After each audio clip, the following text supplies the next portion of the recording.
I was the crown prince's favorite consort. He treated me exceptionally well, but what he didn't know was that I was a spy from an enemy nation. For 3 consecutive years, I secretly sent out intelligence. Later, when the crown prince ascended the throne and wanted to make me empress, I couldn't hold back any longer and went to meet with my contact. There was no task about becoming empress in the mission. When can I leave? My contact was dumbfounded. Huh? The 2 nations made peace 3 years ago. You didn't know? I was dumbfounded too. Then, who had I been sending all that intelligence to over the years? Late at night, the emperor held me tenderly and said, "My love, let me read you a bedtime story." The more I listened to the story, the more alert I became. Damn it, wasn't this the intelligence report I had written? The emperor paused for a moment and said, "Oh, wrong one." He slowly switched to another book. Once upon a time, there was a mountain, and on the mountain there was a temple. What? They've made peace? In a desolate little inn, I slammed the table so hard it rattled, creaking as if it were about to fall apart. The fat ant sitting across from me was deeply distressed and quickly stopped me, saying, "Yes, we made peace 3 years ago." Feiyun Pavilion also withdrew all its bases from the Qi Kingdom. You didn't know? I didn't know. I screamed internally. Feiyun Pavilion was a secret intelligence organization established by the Li Kingdom's court. The organization selected suitable candidates for training, then placed them in other countries as spies to gather confidential information. And I, Ni Wei-Chen, was the chief spy of Feiyun Pavilion. 7 years ago, I infiltrated Qi Kingdom, spent 3 years winning the crown prince's heart, and within 1 year became his favorite consort. For the next 3 years, I continuously sent intelligence back to the organization. I worked diligently, never daring to slack off. Truly, a model spy of my time. If it hadn't been for the sudden death of Qi Kingdom's emperor, forcing the crown prince, Shen Shen, to hastily ascend the throne, and his sudden announcement to make me empress, I wouldn't have panicked and recklessly fled to this outpost. After all, I had never done anything so reckless that might expose my identity, but I was desperate. When I was first sent to Qi Kingdom, all the higher-ups said was to stay close to the crown prince. No one told me I'd have to become the empress. If I were just some insignificant figure, I could just fake my death and disappear. But becoming empress? How would I ever get out of that unscathed in the future? Now, sitting in this rundown inn, the world felt gray, just like my life. Li Kingdom and Qi Kingdom had always been at odds, so how did they suddenly make peace? Even if they did make peace, why was I not informed? This matter won't just be brushed aside. Sooner or later, I'll have to go back and settle this score. Then I began blaming myself. I had been living too happily, spending my days listening to music, admiring flowers, and casually wandering into Shen Shen's study to pick up useful tidbits of information to send back. And now? I didn't even know about the peace treaty between the 2 nations. What an absolute dereliction of duty. Ni Wei-Chen, you're no longer a competent spy. 2 streams of tears flowed down my cheeks. The fat ant gasped. Don't cry. Maybe the organization just forgot to notify you. I'll send a message back and get it sorted out for you. I grabbed her hand, my face drenched in tears. Please, do it quickly. The Empress coronation ceremony was next month, and I was running out of time. I donned a cloak and left the inn fully disguised, slipping out through the back door. After winding through several alleys, I jumped over the wall of a clothing shop. By the time I came out dressed in new clothes, my maid, Xiao Rong, was already pacing anxiously. She hurried over to me, whispering urgently, "Your Highness, the palace gates are about to close." I nodded. The styles in this shop were unique, so I took my time trying them on. I handed a silver ingot to the shopkeeper. "Wrap everything up." The shopkeeper left beaming with joy, and I stepped out of the store, slipping into the luxurious carriage parked at the entrance. I wanted to close my eyes and rest, but Xiao Rong was quite the chatterbox. "Your Highness, did you enjoy your outing today?" "Your Highness, I heard the Ministry of Rites has nearly finished preparations for your coronation. His Majesty truly adores you, granting your every wish. You can leave the palace whenever you want, and he even assigns personal guards to protect you closely." "Your Highness, everyone is so envious of you now." Me, just thinking of Shen Shen, gave me a headache. Back when he was still crown prince, he had fallen off a cliff during a spring hunt. I approached him as a hunter's daughter and saved his life. Because of this life-saving debt, once he learned I was all alone, he brought me back to the Eastern Palace. After 3 years together, he fell deeply in love with me, favoring me exclusively. People always said that my origins were improper, but every time he heard such talk, he would fly into a rage. I know better than any of you whether my love's background is proper or not. If any of you dare speak nonsense again, I'll send you to find out for yourselves whether the road to the underworld is proper. Thanks to his undivided affection, my years in Chi Kingdom had been rather comfortable. I pinched the extra flesh that had grown around my waist and sighed. I wasn't sure if I'd still be able to use my Lightfoot technique to take off when I eventually make my escape. As for Shen Shen, I did feel guilty toward him, but I had no choice. I could only find an opportunity to make it up to him in the future. I let my thoughts run wild the entire way, and by the time we arrived back at the palace, night had already fallen. The head eunuch, Fu Lai, approached me with a smile. "Your Highness, you haven't eaten yet, have you? His Majesty is waiting for you in Hanshan Palace." Oh, I forgot to mention, Shen Shen was quite clingy. After finishing dinner, I washed up and lay down on the bed. Shen Shen, wearing only a thin undergarment, was still dealing with official documents beside me. He had only recently ascended the throne, so there was a lot of work requiring his attention. But he refused to stay in the imperial study, saying it felt cold and lifeless, unlike the warmth of being near me. He had a desk set up in my room and would handle official matters there every evening. Today, I had been mentally shaken, and after lying down for a long time, I still couldn't fall asleep. Staring blankly at the canopy above me, a sudden thought struck me like a bolt of lightning. I sat up abruptly. If the bases had been withdrawn, then where had my intelligence reports from the past 3 years gone? The organization had instructed me to place the reports periodically behind the third brick from the left on the back wall of the Eastern Palace. A designated person would collect them. For the past 3 years, I had followed this protocol without fail. Each time I went there, the previously placed intelligence would be taken away, disappearing without a trace. Otherwise, I would have definitely noticed something was wrong much earlier. The realization sent a chill down my spine. The fat aunt had said everyone from the organization had been withdrawn. So who had been collecting my intelligence these 3 years? That person knew I was a spy from the enemy nation. But why hadn't they reported me? The more I thought about it, the more questions filled my mind. Unable to contain myself, I let out a cry of alarm. "This is not good!" Clatter. The memorial in Shen Shen's hand fell to the ground in shock. He turned his head and glanced at me, then bent down to pick it up. "What's wrong, my love?" he asked me. I turned to look at him, my expression indescribably grim. I had a nightmare. I dreamt that I was about to die. It wasn't just a dream. I truly was close to death.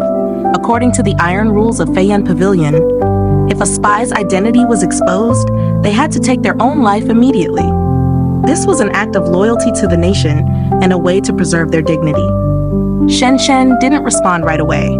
His eyes reflected the warm, amber glow of the candlelight, giving him a gentle and tender look. I heard him let out a soft sigh before setting the memorial aside. "Without me by your side, you always have nightmares. Ah Chun, what would you do without me?" I froze for a moment, memories surging back like a tide. These words were something I had once made up to get close to Shen Shen. Back then, when he had just brought me to the Eastern Palace, I had fallen gravely ill.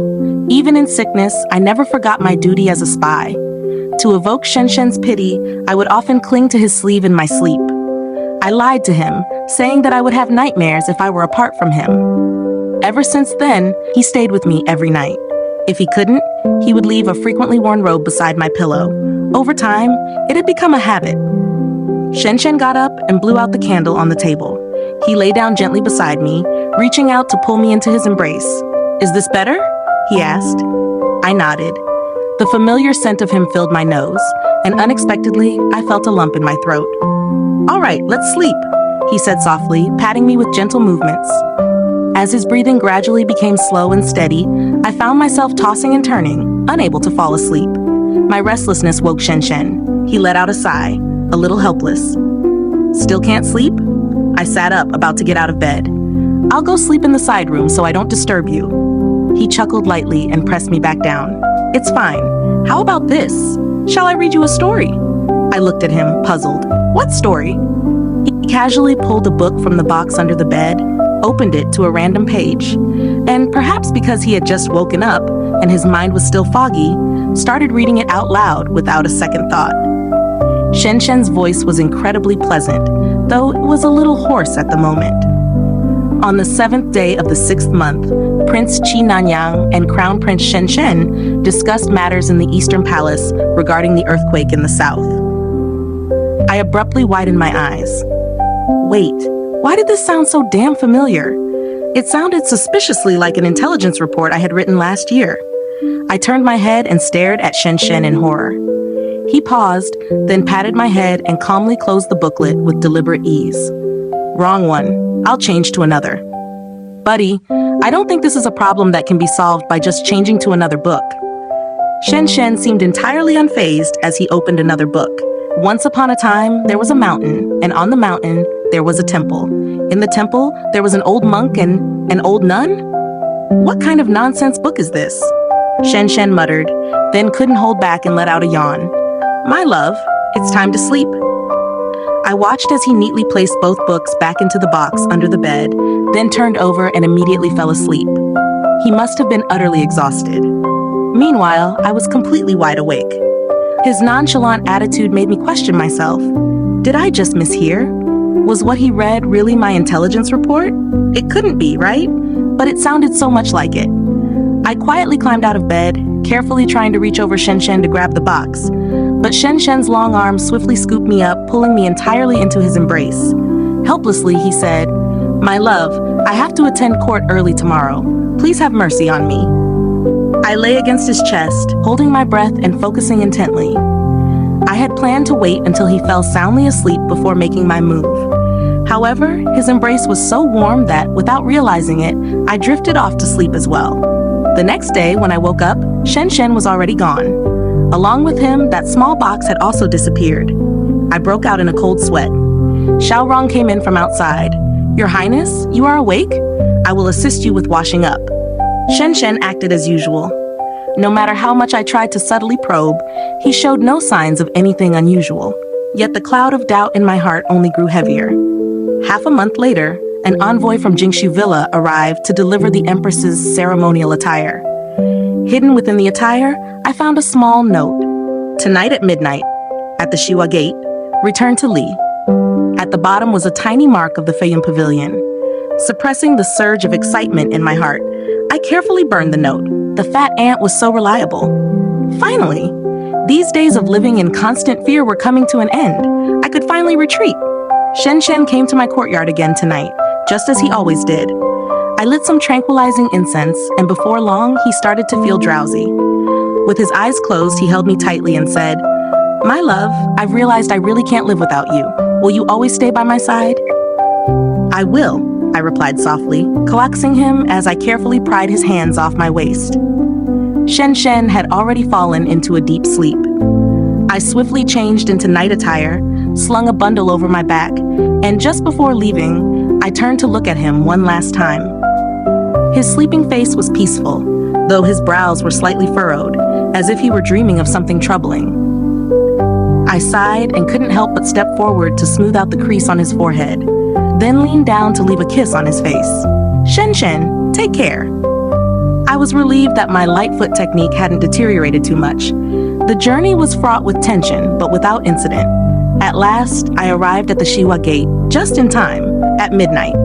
I crouched at the agreed meeting spot and imitated a cuckoo's call twice, but there wasn't a single response from the other side. What's going on? The person sent by Feiyun Pavilion was so unreliable. Seeing that the guard shift change time was almost over, I could no longer afford to wait. I leaped over the wall. In the shadow of a corner outside the Shiwa Gate, a figure stood upright and motionless. Frowning, I hurried over and said, Why didn't you respond when I gave the signal just now? Which branch of Feiyun Pavilion are you from? How come you? I reached out and patted his shoulder. His body was stiff, and with just a light touch, he fell straight backward. His face was ashen, clearly devoid of any sign of life. A knife was lodged in his chest, and the blood around it had long since dried. I was utterly shocked. The operation had been exposed. I reacted quickly, spinning around to run, but the area was already silently surrounded by a ring of shadow guards. This is bad. A chill ran from the soles of my feet straight to my heart. I saw the shadow guards step aside in unison, and a figure slowly walked forward. He was still wearing that familiar bright yellow inner robe, with only a loose cloak draped over it. Shen stood at a distance watching me, his expression unreadable and dark. "My love," I heard him call out to me. That once sweet and doting sigh now sounded like the whisper of a devil. A shiver ran through my entire body, and I froze in place. Shen beckoned to me with his hand. "Come here." I was thrown into the cold palace. Yes, the cold palace, not a prison. I found this quite strange. What exactly was Shen thinking? Even though he had already discovered I was a spy from the enemy nation, shouldn't I be punished more harshly?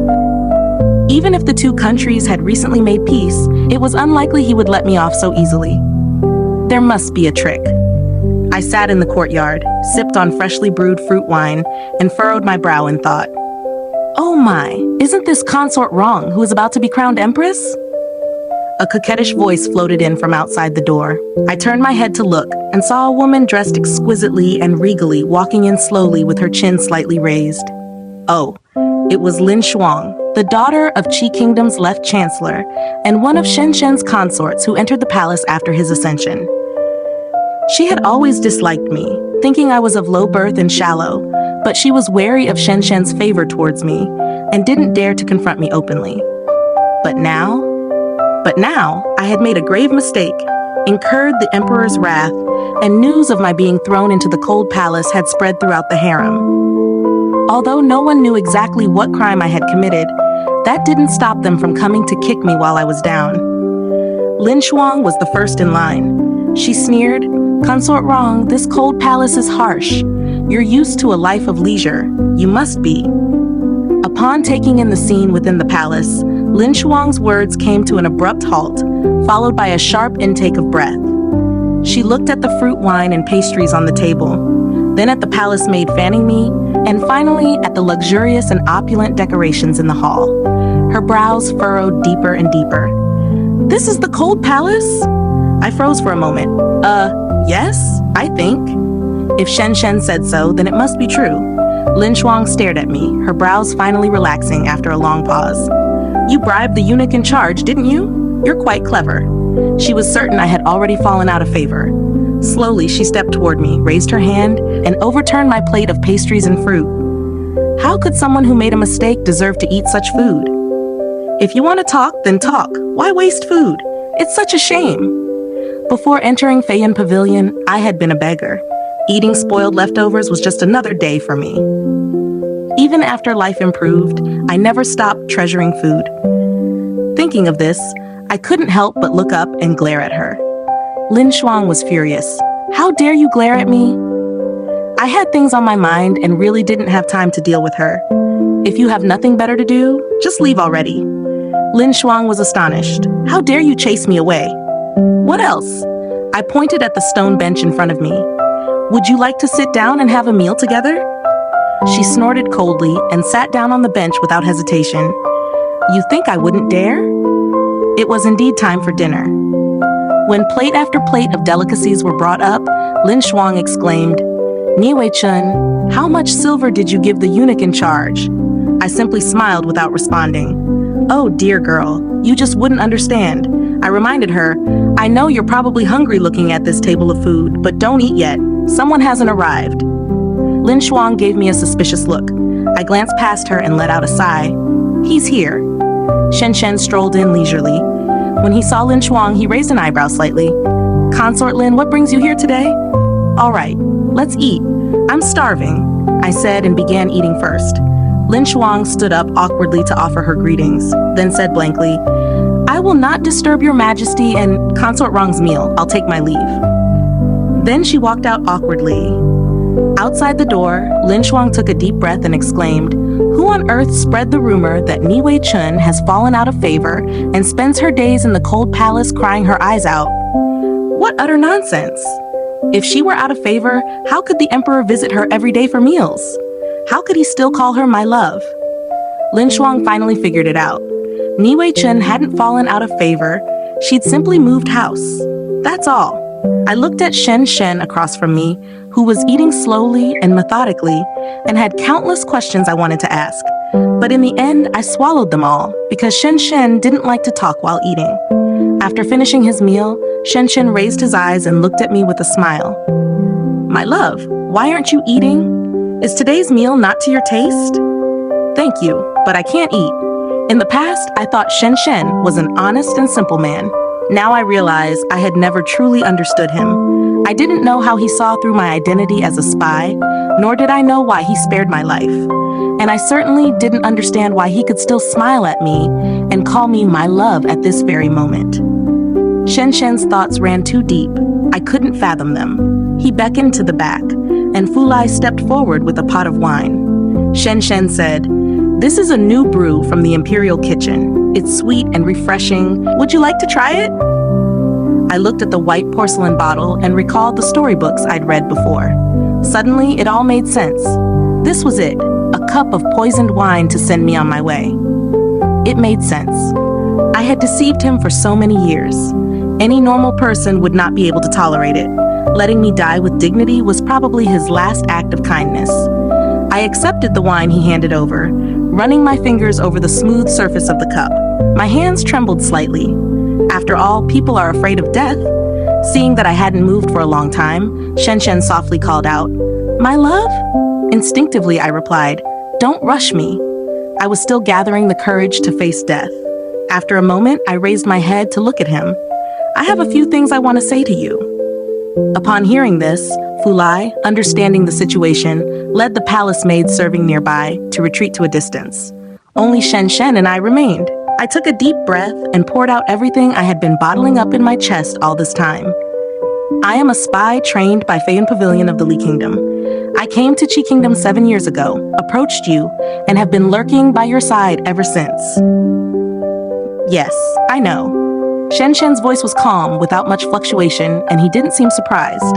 I continued, "Over these years by your side, I was fortunate to receive your favor. My life has been very smooth, but I have indeed sent a lot of intelligence back from your side. It's reasonable for you to hate me or resent me. I have no defense. I deceived you for so long, so I must apologize." "All right, I accept." Looking at his face, I mustered all my courage. "Actually, I really do like you. From childhood until now, no one has ever treated me as well as you have.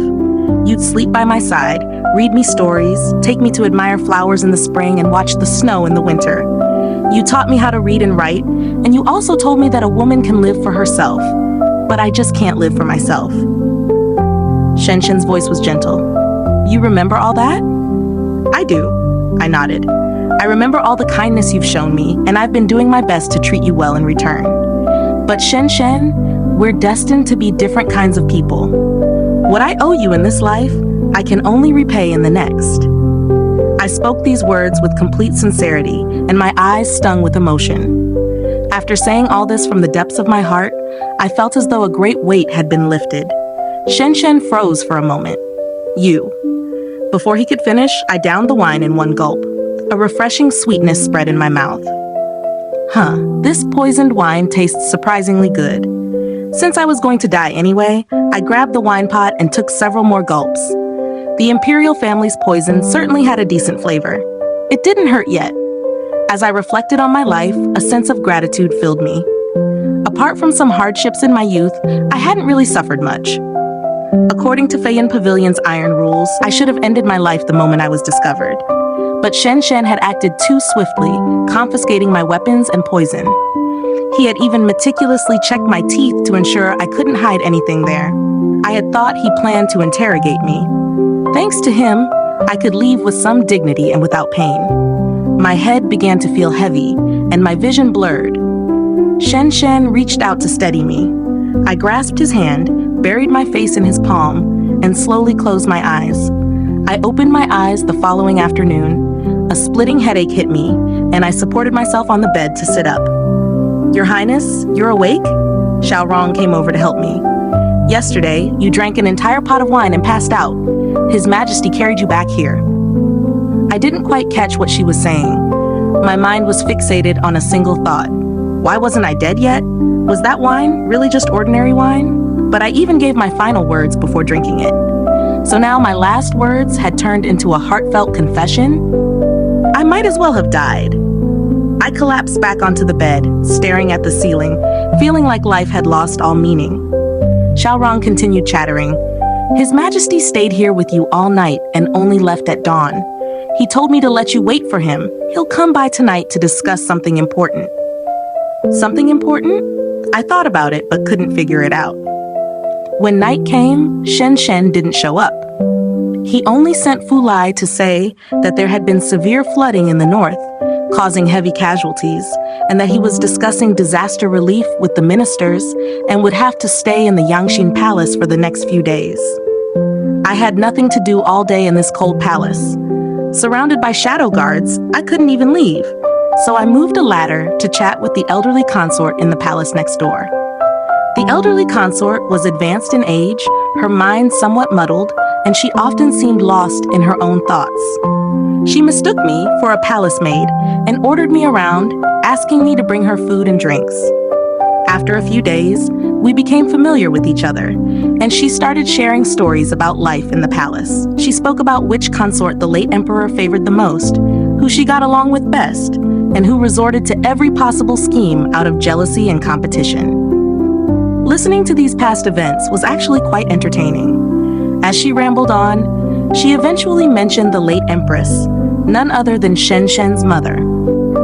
The late Empress was someone who seemed cold on the outside, but was warm-hearted. She helped me a lot when I first entered the palace. Later, when she was giving birth, she had a difficult labor, and I was anxiously waiting outside her palace all night. When that child was born, he was full of life, crying loudly. The elderly consort reminisced, her face lighting up with a smile. He had a red birthmark on his lower back, shaped like an inkstone. At the time, His Majesty said that this child must be the incarnation of the star of literature. Clang. I lost my balance and tumbled off the wall, landing in my own courtyard with a loud thud. For a long moment, I didn't move. "Girl, are you all right?" The elderly consort called out to me from the other side. I hurriedly replied, "I'm fine. Your Highness, I have some matters to attend to. I'll come to visit you again tomorrow." I rushed back to my chamber, my mind in turmoil. I had been Shen Shen's beloved consort for so many years. How could I not know every detail about his body? But there was no birthmark on his lower back. Was the elderly consort speaking nonsense? Or was there something wrong with Shen Shen? I was just an ordinary spy. Why did I have to think about so much? Holding my head in my hands, I knelt on the ground.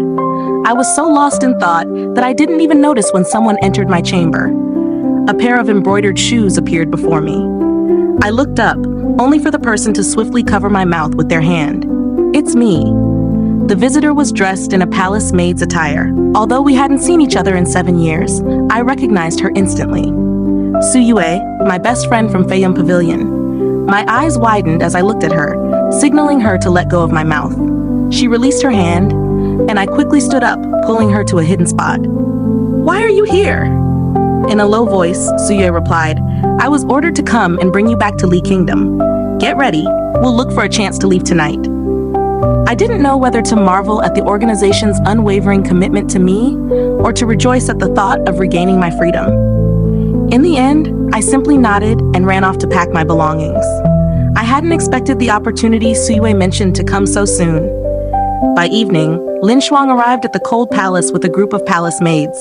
With a bright smile, she instructed them to move various pieces of jewelry and ornaments into my courtyard. "Consort Wrong, it was my mistake to upset you earlier. I've come specifically today to apologize." She was certainly capable of swallowing her pride. I blinked at the sight of those jewels. What a pity. They'd be of no use to me now. Lin Shuang did not stay long. After drinking a cup of tea, she left. Su Yu and I quietly knocked out the 2 palace maids at the rear of the group and took their places to follow her. We kept our heads down and followed at the very back of the group. Up ahead, Lin Shuang was muttering to herself, "What's she so smug about? She can only act so arrogantly now because His Majesty favors her. Once His Majesty doesn't like her anymore, and she has no powerful family to back her up, let's see what she'll do. As she was speaking, she paused and her voice suddenly became hurried. Greetings, Your Majesty. Startled, I quickly raised my head and saw Shen Shen approaching. He hadn't come by in the past few days. Why of all times did it have to be today? Suyue tugged at me, and I quickly stepped aside and knelt down with the other palace maids. I wished I could press my head against the ground. Rise. Shen Shen's voice was full of weariness. He must have been utterly exhausted over the past few days. For some reason, I felt a pang of sympathy for him. He didn't exchange many words with Lin Shuang, and instead headed straight toward the cold palace. As he passed by me, he didn't stop. I hadn't even had time to breathe a sigh of relief when I saw him take a few steps back and stop in front of me. I clutched the handkerchief tightly, not daring to move. Shen Shen stood in front of me for a few seconds, then slowly squatted down with a sigh. My love, what are you doing this time? Before he even finished speaking, Suyue swiftly drew the dagger from her sleeve and thrust it forward. Suyue moved with incredible speed. In just a flash of cold light, the dagger was already inches from his face. Shen Shen! I was startled and instinctively tried to stop her, but I wasn't as quick as Shen Shen. He dodged the dagger, and with a backhand strike, he hit Suyue, sending her flying back and spitting out a mouthful of blood.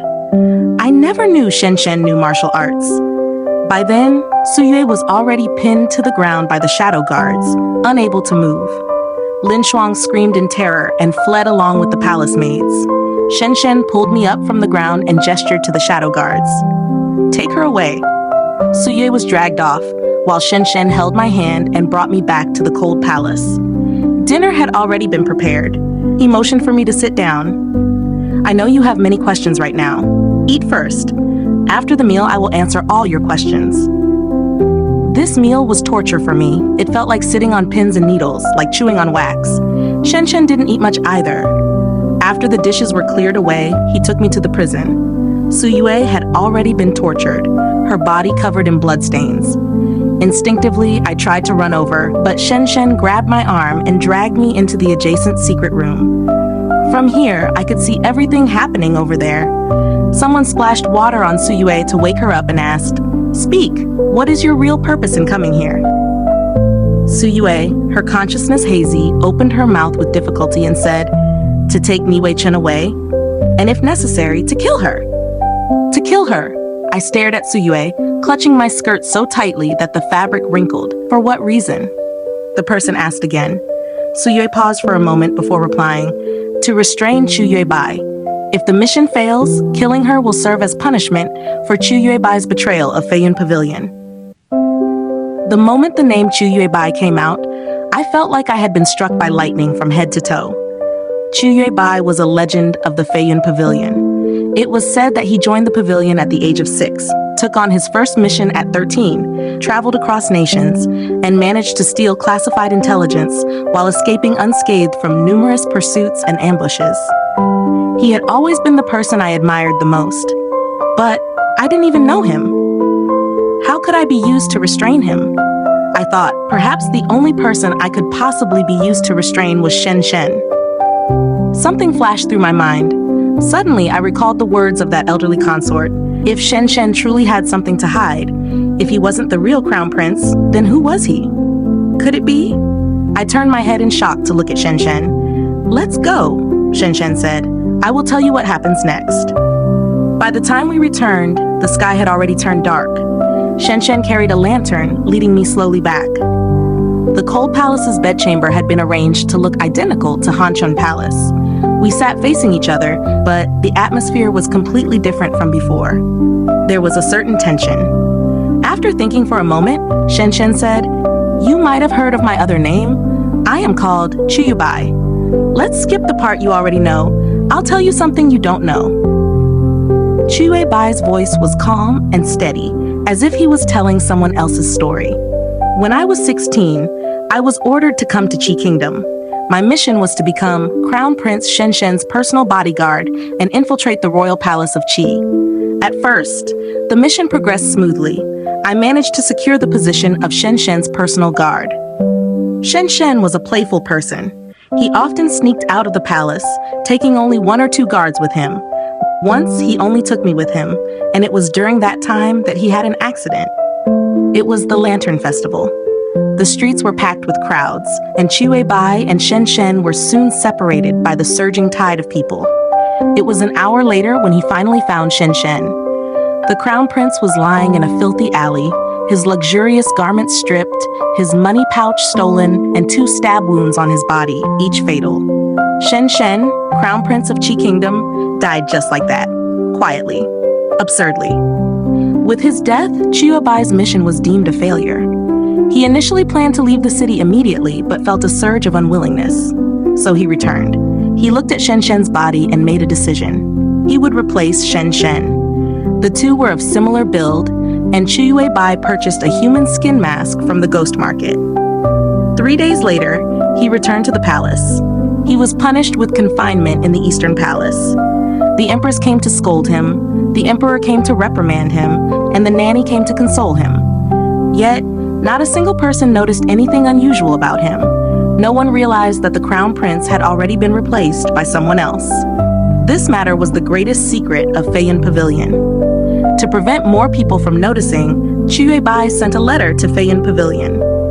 Now that he had become the crown prince would definitely still need a Feiyan Pavilion spy by his side. He needed Feiyan Pavilion to send someone to take over his previous mission. That spy was a pawn on the board, and Chue Bai was the hidden piece. In case Feiyan Pavilion's mission was exposed, they could sacrifice that spy to protect Chue Bai.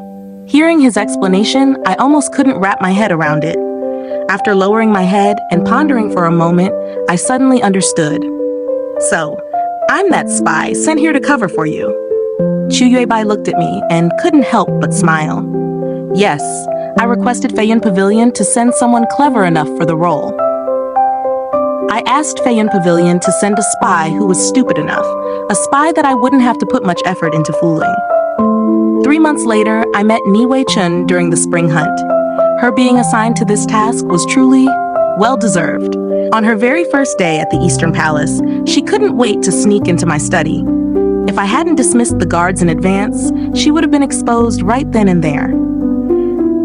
When I pushed open the door and entered, she panicked and knocked over an entire cabinet of books. The smile on her lips hadn't even had time to fade. What excuse did she come up with at that moment? Oh, right. She claimed she was hungry and came to the study looking for something to eat. I couldn't help but smile, but at the same time, I suddenly felt a twinge of regret. I had a feeling that this Ni Wei Chun might become a wild card. Later, as it turned out, my premonition was incredibly accurate. She began approaching me, seducing me. While I was studying, she tried to drug me. Yet when I picked up the teacup, I noticed a faint white powdery ring on the black wooden table. She had even forgotten to erase the evidence. I sighed, raised the tea in my hand, and drank it all in one go. I played along with her schemes, gradually spoiling her, drawing closer to her. I took her out to shop for clothes and jewelry, treated her to all kinds of delicacies, brought her to admire the flowers in spring and the snow in winter. She was delighted. I could see it. Her happiness was genuine. Before long, word spread throughout the capital. Crown Prince Shen Shen had a favored consort named Ni Wei Chun. Ni Wei Chun was different from the other spies I had encountered. Her heart wasn't hard enough. She would leave leftovers to feed stray cats and dogs, and squat at the back door to distribute steamed buns to those little beggars. She thought she hid her actions well, but every time she finished doing these things, her lips would curve upward for the rest of the day. She couldn't hide it at all. Moreover, she seemed to feel guilty about deceiving me. Therefore, although she still diligently sent intelligence reports every time, whenever I treated her kindly, she would quietly repay the favor in her own way. What she could do for me wasn't much, just some trivial things. She would collect dew in the early morning to brew tea for me, or pick fresh peach blossoms from the peach grove to brew wine. For the spies of Feiyan Pavilion, every day was lived as if it were their last. After all, exposure could come at any moment. Because of this, their nights were often restless. Ni Wei Chun frequently woke from her dreams in shock. Once awake, she would toss and turn, unable to fall asleep again. As a result, I too never got a good night's rest. My brows were always unconsciously furrowed. Later, Niwei-chun developed a habit. When she couldn't sleep, she would turn over and gently smooth my brow. Bit by bit, she would soothe the crease between my eyebrows, night after night, with endless patience. In time, I grew used to her touch and gentle caress. I also grew used to spoiling her. What began as a mere act turned into something genuine in the end. The intelligence letters Niwei-chun wrote every month were all collected by me. She would always write some unimportant little things in the intelligence letters. For example, Crown Prince Shenshen got up late for 4 days this month and got up early for 20 days. Another example, Crown Prince Shenshen didn't like spicy food. He preferred sour flavors and sweet treats. I collected her intelligence letters and stored them in a box. Whenever I felt irritable or upset, reading a couple of them always lifted my spirits. In the 3rd year Niwei-chun came to my side, the two countries ceased fighting. Li Kingdom had been plagued by natural and man-made disasters in recent years, and the national treasury had long been overburdened, and there was not enough money and food to fight a war. For the Li Kingdom to initiate peace talks, they had to demonstrate sincerity. Thus, Feiyun Pavilion sent a secret letter to the spies dormant in Qi Kingdom. Commit suicide to show loyalty. Except for me, because once I was exposed, peace between the two countries would no longer be possible. Niwei-chun's letter was withheld by me.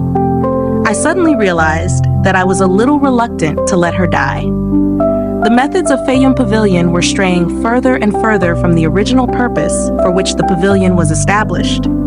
They began dispatching assassins to eliminate those spies who refused to take their own lives. The bodies of these spies became their tokens of allegiance to the Qi Kingdom. The assassins sent to kill Niwei-chun were stopped by me. I began to think of ways to protect her. Feiyun Pavilion also gradually discovered that I, the fake crown prince, had begun to disobey their orders. After trying every means to control me and failing, Feiyun Pavilion decided to abandon me. However, they were reluctant to let go of such a valuable chess piece as the Crown Prince of Qi. So they wanted to have someone replace me. I secretly cultivated my own confidants and fought openly and secretly with Feiyun Pavilion for a full 2 years. Finally, at the beginning of the 3rd year, I eradicated all the bases Feiyun Pavilion had set up in the Qi Kingdom. The sudden death of the Emperor elevated me overnight to the highest position in Qi Kingdom. I conferred the title of Empress upon Niwei-chun, intending to grant her yet another layer of protection. With the status of Empress, she would no longer be someone who could be easily dealt with by anyone. However, this also made Feiyun Pavilion realize just how important Niwei-chun was to me. They attempted to take her away before she could officially become the Empress, intending to use her to control me. Unfortunately for them, their plan failed. I quietly stared at Chu Yue-bai, then reached out to tug at his face. "Are you still wearing a human skin mask now? What do you actually look like?" Chu Yue-bai was momentarily stunned, but then smiled as he pulled my hand down. "This is what I really look like. I change my appearance slightly every year, slowly reverting to my original face. No one ever notices." I nodded. Even though there were so many questions I wanted to ask, at this moment, I didn't know where to start. Instead, he spoke first. "I should also apologize to you for hiding it from you for so many years." Just as he had answered me before, I smiled back. "I accept." We had deceived each other, yet in the midst of those lies, we had fallen in love. It all felt as if it were destined. I remained silent for a moment before asking, "Can I go and talk to Suyue?" He always granted my requests without hesitation. I returned to the prison to see Suyue. Her injuries had worsened, but she was still conscious. When she heard footsteps, she looked up and her eyes lit up for a moment. "Ah, Chun!" She called me softly. "Have you come to rescue me?" I didn't say anything, just stared at her. Suyue's expression changed instantly.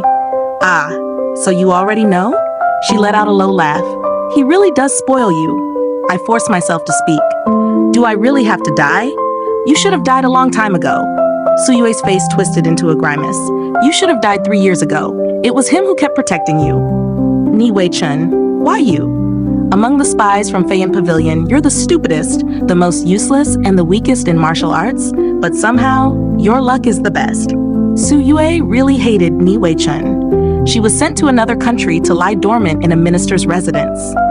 She became the minister's concubine, but her life there was not easy. That minister had some unspeakable perversions and would always torture her to the point where she wished she were dead. Meanwhile, she constantly heard news about the pampered consort of the crown prince of Qi Kingdom, Ni Wei Chun. Ni Wei Chun was living a life of luxury and indulgence, making all of Su Yue's suffering seem like a cruel joke. She was unwilling to accept this. To her, the world was unbearably unfair. Resentment gave birth to hatred. When she received this mission, she was happy. At last, she thought she would have the chance to drag Ni Wei Chun down from her lofty pedestal into the mire. Su Yue glared at me, her eyes filled with hatred and dissatisfaction, tinged with a trace of grievance. My mouth felt dry. I've always thought of you as a friend. I've never considered you a friend, she sneered. Back then, I got close to you and made good with you only because you were the weakest one in Feiyan Pavilion. Standing next to you made me look better by comparison.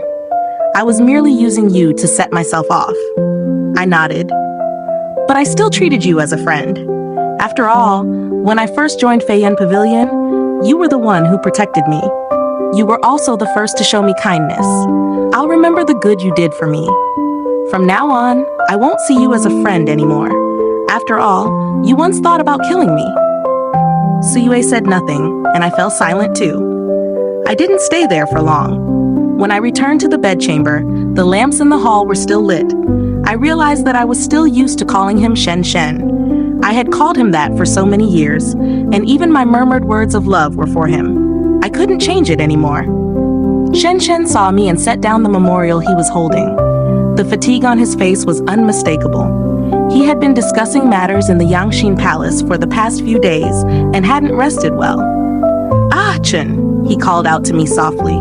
"It's time to rest." "Why don't you sleep first?" I walked over and gently massaged his shoulders. He seemed to think of something and chuckled softly. "In the past, I always thought that you couldn't live without me, that you even needed me by your side to sleep. But now I realize that it's me who can't live without you. Without you by my side, I always sleep restlessly." It was late at night. Shen Shen wrapped his arms around me from behind and quickly drifted off to sleep. Now that all the questions had been answered, I too finally had a rare, peaceful rest. Shen Shen didn't kill Su Yue. He gave her a chance to be herself again. If she was willing, Shen Shen would arrange a corpse for her to deceive the people of Feiyan Pavilion. From then on, there would be no Su Yue in this world. Su Yue left. She didn't see me one last time before she left. She didn't want to see me, and I didn't want to see her either. Shen Shen once asked me if I wanted freedom. If I wished to leave like Su Yue, he would arrange everything and let me go. I thought about that question the entire night. The next morning, Shen Shen got up early to leave. I called out to him. He paused slightly.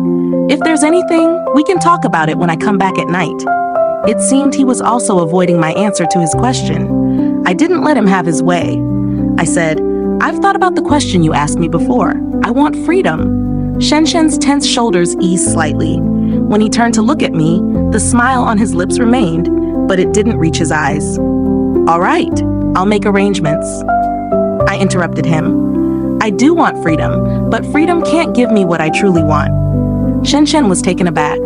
"Then what is it that you truly want?" "I want to help the world and save lives. I want children to grow up carefree, at the very least not to freeze or starve to death," I said. "What I want is too much, too big. I can't do it alone." "So, would you be willing to do it with me?" The Empress conferral ceremony arrived as scheduled. After this grand ceremony, Feiyan Pavilion also ceased operations and stopped all actions. After all, they couldn't touch the current Shen Shen, nor could they touch me.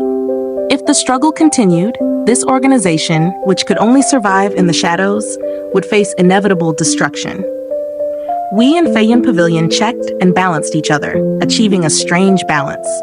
The spies from Feiyan Pavilion remained omnipresent, infiltrating other nations and diligently stealing intelligence. Shen Shen and I lived a peaceful life for a long time. Sometimes we would leave the palace and go to see how the common people lived. Even on the bustling and prosperous Shenwu Street, there were still beggars dressed in rags. They crouched in the corners, hoping that some passing noble might show mercy and give them a few coins. I pointed at the little beggar sleeping in the alley and turned to look at Shen Shen.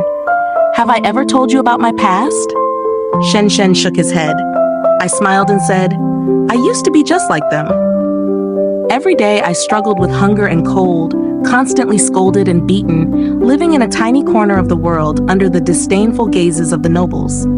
I thought that my entire life would continue like this, until one day, a man in a brocade robe crouched down in front of me.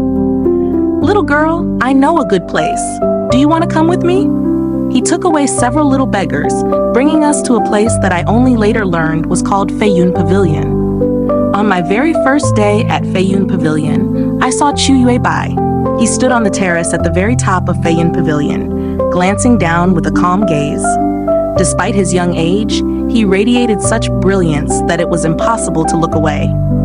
That is Feiyun Pavilion's most outstanding member. If you want to be like him, you have to work hard.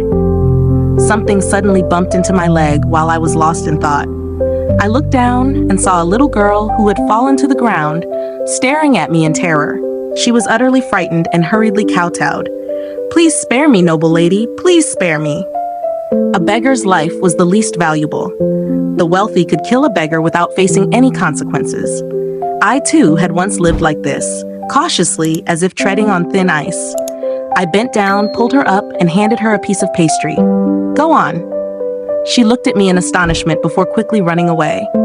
Shen Shen asked me, "Why didn't you just give her some silver?" "They're too young. They can't protect it." We returned to the palace at dusk.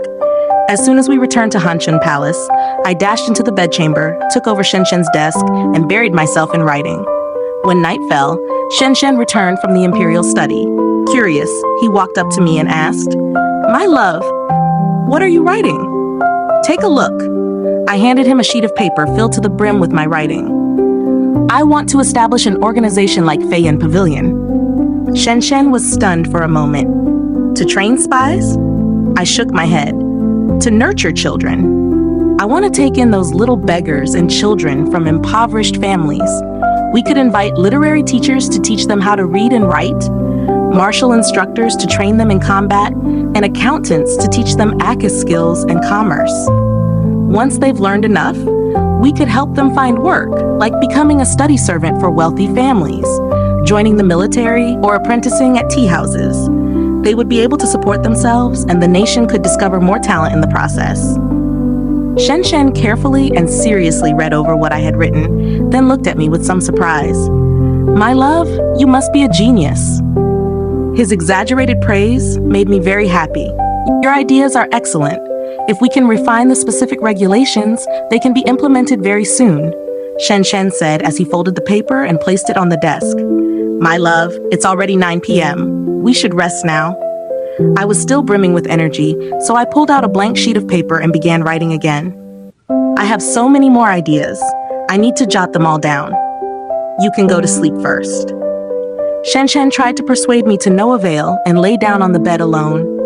The candle burned out, so I lit another one. "My love, it's already 11 p.m. Time to sleep." "Shh." I didn't even look up.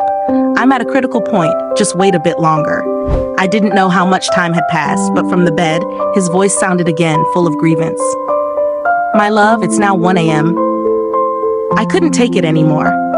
Sighing, I got up, grabbed an outer robe, folded it casually, and placed it beside him. "There, is that better? Consider it as if I'm keeping you company. Now go to sleep." After saying that, I couldn't wait to turn around and go back to my desk. But before I could leave, my wrist was seized in a firm grip. With a sudden pull, Shen Shen dragged me onto the bed. With a wave of his hand, the candlelight on the desk went out. "My love, don't try to fool me with a piece of clothing." He turned over and hugged me, trapping me in his arms, then sighed contentedly. "Let's sleep." Thank you for listening. Don't forget to like, subscribe, and drop a comment. It brings me inspiration to create more interesting stories.